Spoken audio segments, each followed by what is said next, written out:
when you grow up in a Christian environment, there is a limiting that happens where we think God will use us in only these ways.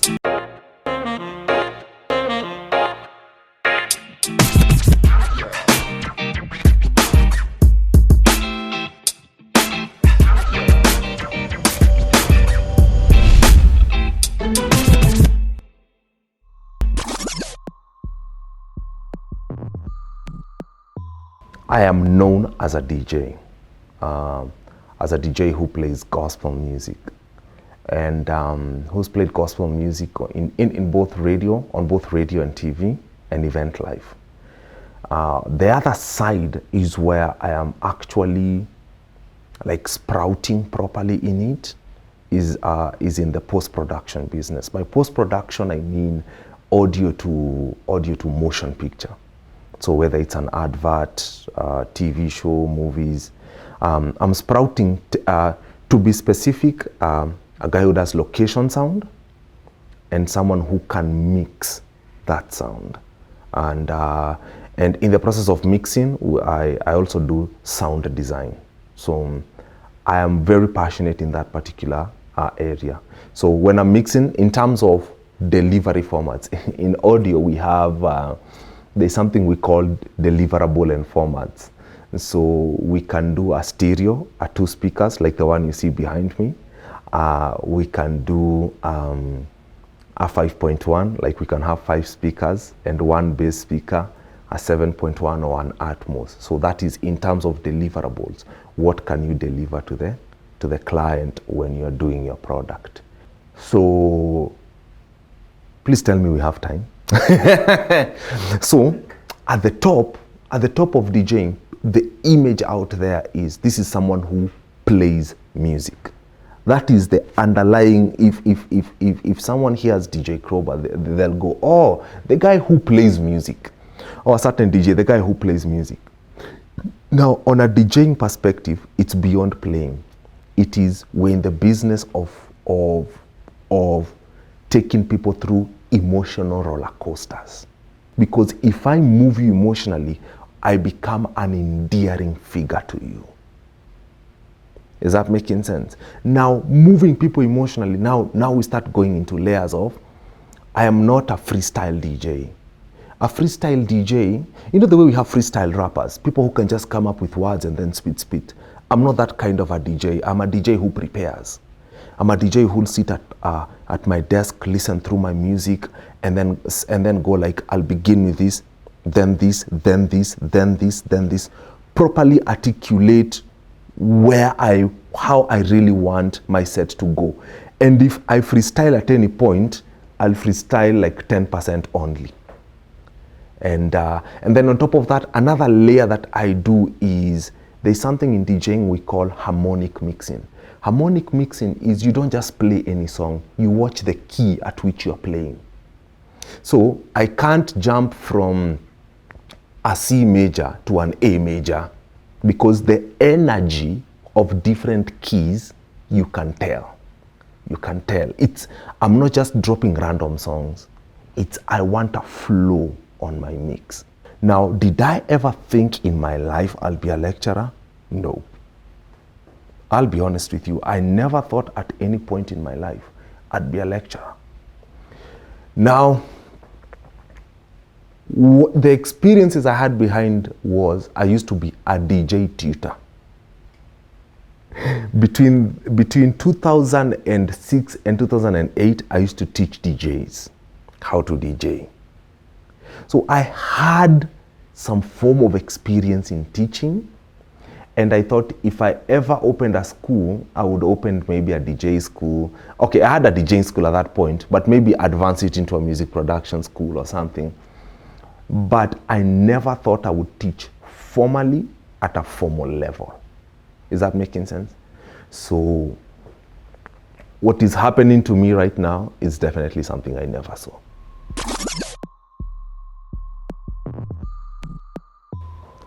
In Form 1, I met this guy. His name was Shahid Seng. I'll never forget this guy. So when just before high school, when I was in class 6, 7, 8, I always wanted to be a music producer. Between 98 or 97 to 99, I was just listening to music, and then I would listen to Rick D's. And then I would make sure I know Rick D's mentioning who has produced this.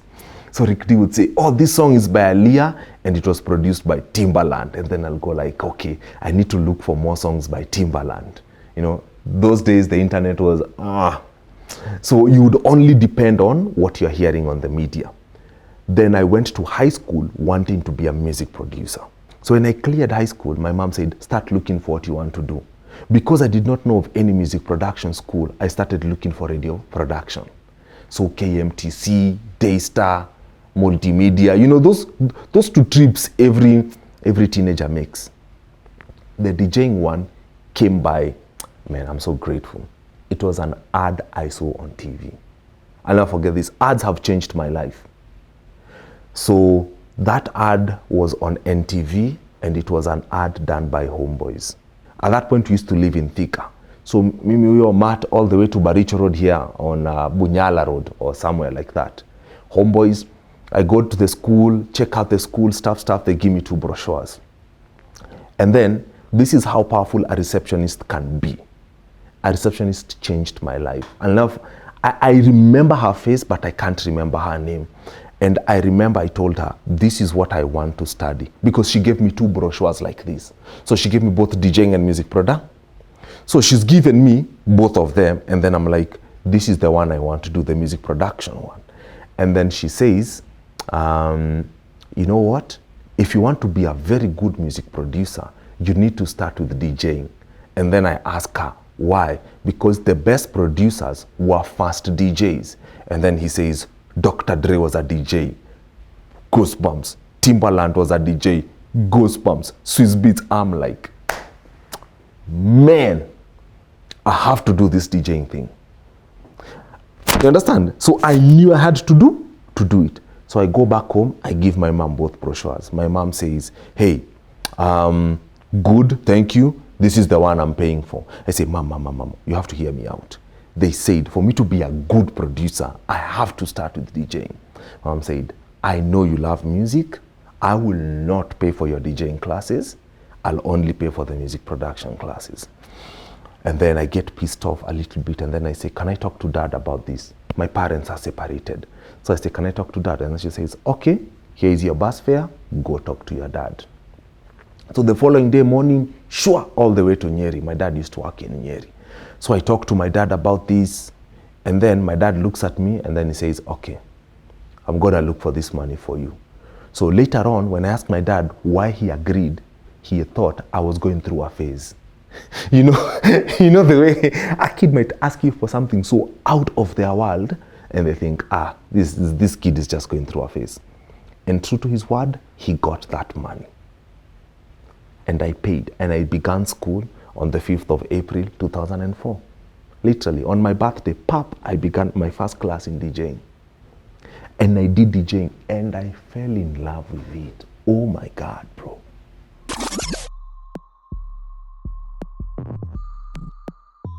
So, for me to go to this DJing school, my mom applied for a transfer to be moved from Thika to Nairobi. Now, to give you context, we used to live in Nairobi between the ages of 7 to around 12. So here we are, I am now 19 years, and we've moved back to Nairobi. So what happens is, I meet these people I have not met in 5 or 6 years. And you know, the girls used to play Kalongo with are now hot chicks. You know, the boys we used to play with are now big. You know, some of them have facial hair. And it's like, hey, we've changed, yani, eh? Hey, kumbe nani is still a supu, you know? Those are the things going through my mind. And then I meet this guy. Very interesting guy. His name is Pion. So me and Pion, I used to know him as a kid as Daddy, but now that he's grown, people are calling him Pion. So he'd changed his nickname from Daddy to Pion. So I meet Pion, and Pion is a very interesting guy. So he's this guy who's saved but is not religious. And when I'm rolling with Pion, I tell him, hey, check out that chick. So unajua mimi niko na ofisi saa hiyo, mimi niko wow, chikizo haga ni so what? Unaniget, niko na ofisi, niko hapo. That's where my mind is. And then Pion anaangalia pia But now he's not carried away like I am. I pick that nuance. I pick, how come this guy is not being blown away like I am?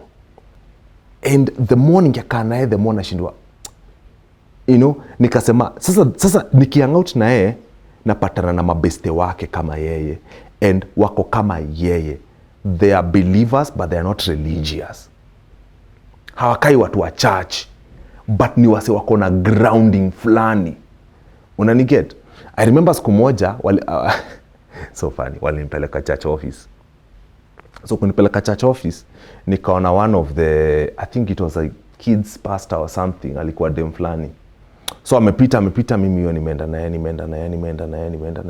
naye nimemzindikisha. Nikienda wow. But kurudi naona mimi peke yangu ndo nimemzindikisha. Kila mtu alimuona but akaendelea na maisha yake. So I'm like, I see, man. Why are they so different? So akaniambia, hey dude, siku moja unafaa ukam, event ingine siku nayo inaitwa Encounter Weekend. So we do one for men and one for chicks. So you should come for this year, men. Kasema awesome. But Pion akaniwarn. Akaniambia, na feel ni kama life yako itachange. Nikamcheki hivi nikasema, Pion, man, kuna mchezo sana. In fact, nikaput a dare on him. Nikaambia, wewe umesema life yangu itachange. Tukienda hiyo Encounter Weekend, nitakaa hapo mbele na pastor. Hapo mbele nione kama life yangu itachange. Na mimi hiyo nikaenda Encounter Weekend, nikakaa hapo mbele. In fact, unajua venye ilikuwa hall ikigawanishwa into two parts. Wasa na kai side. Nilikuwa the second row, hapo nilikuwa row ya mbele, kiti ya pili. So, unaniget? So pasi hata kipreach utotumate tunaweza niangukia. So mimi hiyo I've dared Pion about that. Pasi akaanza kupreach about how Christ died and why he died and the reasoning behind his death. Mimi nilikuwa nishasikiza vitu before clearly. Mimi nilikuwa nasikiza, for God so loved the world and he died for us, you'll have an everlasting life. I was like, yeah, John 3:16. Every kid knows it at that point. But sasa, the ideology behind it. Bro, long story short. Nilijipata mimi nimeanguka hapo mbele, nimelia. Hata nilikuwa na pray naambia God, kutoka leo ni wewe naishia. Kutoka leo. Mimi hata sikongojea, sina spray bro. Niliokoka in a dramatic way. At first when I got saved, I was given a great album. I was given a great album by Pion, and then he gave me a The Truth album and a Cross Movement album. And so for the first time, I'm listening to Christian rap. Understand? So for me, the one that really stood out for me was The Truth. I was like, this guy is dope. I could just hear the way he's writing. As someone who listens to rap, you can tell a good rapper. And I could tell this guy is a top-notch rapper. But I was wondering, why is this guy not being played? Because of hanging out with these guys who are in sound, they had access to this music. They had access to these albums. Akina Papa San. So Akina Monty G. So I'm here listening to this new sound that is new to me. People who are highly talented, but using their talents for a cause that is beyond them. It was so mind-blowing. It was so mind-blowing. I would listen to Papa San and I'd go like, hey, if Papa San, at that point I'm struggling. I would go like, if Papa San would do a nice track about buttocks, it would really hit. but he's here saying, Jesus, Jesus saves.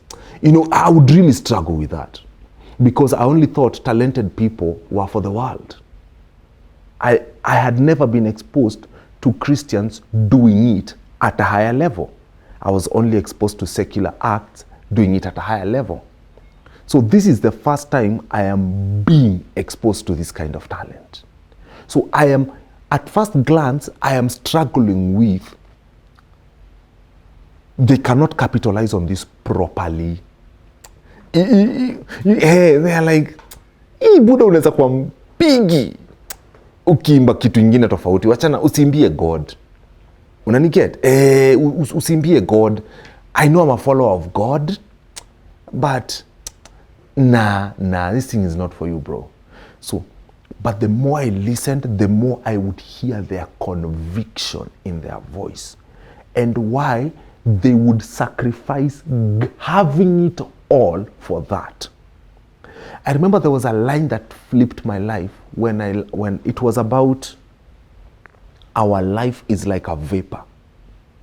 If there was hot tea here and the vapor was rising up, it would be gone in a second. So you can use that vapor for good. That just flipped me completely. That my life is like a vapor. In fact, the moment I learned it was scripture, man. The moment I learned that was scripture, it changed me completely. I said, now I get it. Now I get why they are doing what they're doing. This is beyond them.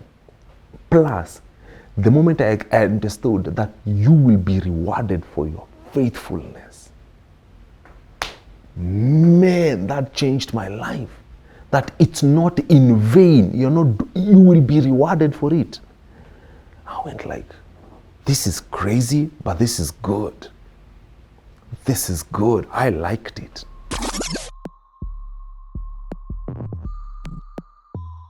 You see, when I gave my life to Christ, I landed into a vision that was going on in that church. You understand? So you plug into a ministry, and that ministry has a vision. So the vision of that ministry was making winning souls and making disciples. I was like, yes, they won my soul, and they've now made me a disciple. They've made me a follower of Christ. And I went like, this is awesome. I like this.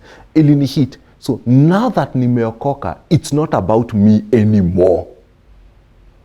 And then I went like, so I need to use this skill. I need to use what I have to pull in as many people as I can to win and then make them into disciples. The element of now, what is this skill for? It started changing when I went on TV. When I went on TV, the first 1 year was, I am going to be one of the biggest DJs in Kenya. That was my goal. I am going to be a big DJ. I'm going to be a big DJ. I'm going to be killing it every single Sunday. So now you notice I have this set of skills. So my skill is kill it. So every Sunday I'm killing it. Every Sunday I'm killing it. Because the game is about numbers. Because at the end of every 3 months, you sit with your producer and then you go like, okay, we had 1.4 million watching, we had 1 million here. Oh, so here we had 700 people watching, 700,000. So what was happening on this Sunday? And then we start troubleshooting what was happening. So it became a game of numbers. And then I went like, hey, I thought I was just here to play music. Now it's a game of numbers again. So it's a whole new thing. But then something changed. Ndiema told me something very life-changing. Ndiema told me, people are now not liking you because you are a good DJ. They know you are a good DJ. They are liking the person that you are. And then I went like, the person that I am, yes. They are not tuning in to watch you DJ. They know you will kill it. They are now tuning in to hear your opinion. to hear how you think, to see where are your values on this. And my mentor, that's when I became, because I was not a church guy. I'm working on Sundays, so I don't go to church on Sundays. So for me, my midweek cell meeting became my lifeline. And that is when I would bounce off opinions, bounce off thoughts. I would share my heart in this group of men that we are doing life with. And then that would shape my thinking as I went on air. You understand? So we would have our production meeting on Tuesdays, say this is the topic. Then on Wednesday or Thursday when we are doing our BS meeting, I bounce off those thoughts. And then I get pa. And then I go like, wow, I like this. And then I'll say, oh, go read this article, go read. And then when I went on air, I was solid. Pap, Ndiema would ask me, so what do you think of papa? And I'm like, I've prepared my thoughts. I'm like, boom. Knowing that opinion might change someone's life, might change their course. If they are going like this and then they hear this, it might change their lives forever. And so that morphed me into understanding the power of media and how we can change people's minds and people's hearts. And Ndiema, wherever you are, I love you, man. Ndiema taught me that we're in the business of now changing people's minds and hearts.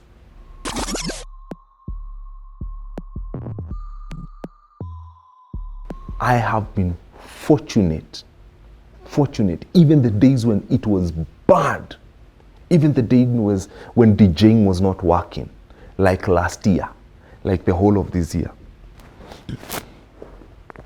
I have slept like a baby because I know what I am doing is impacting lives. Notice, so I do not tag my life based on what I do, it's based on the impact. If I come and teach my students here how to do sound design, and I see how it is impacting them, I am feeling good. You understand? So it's the same principle that I used in DJing, in hosting, I'm now applying it here. So that element of seeing impact happen, man, what a beautiful thing.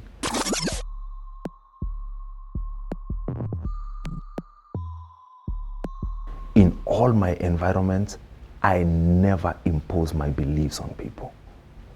You see, most of the people who meet me, and this is gonna sound so Christianese, sad to say, I am the closest they'll meet God. I am a son of God, bro. I am a son of God. God is love. So I am the closest that they will come to meet God. So when they enter my environment, I am keen on that. Unanishika? I am keen on who I'm here. I'm representing. So because I am keen, I also know I am in the world. So I cannot come and speak gibberish that does not make sense to them. If by you being in my environment, then you ask me, why are you different?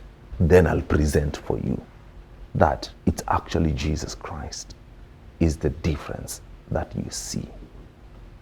And if you want this kind of change, this is how you get this kind of change. I would say that I have found my calling. I would say I know what I am here on earth for. I am called to project love to people who think they don't deserve it. If you stick to your root, it gets better. If you stick to what you're called to do and your purpose, it might get tough, it might be difficult, but it gets better. My name is Krowbar, aka DJ Krowbar. I am living my purpose, like 80% there. I'm figuring out the other 20. Let's do this together.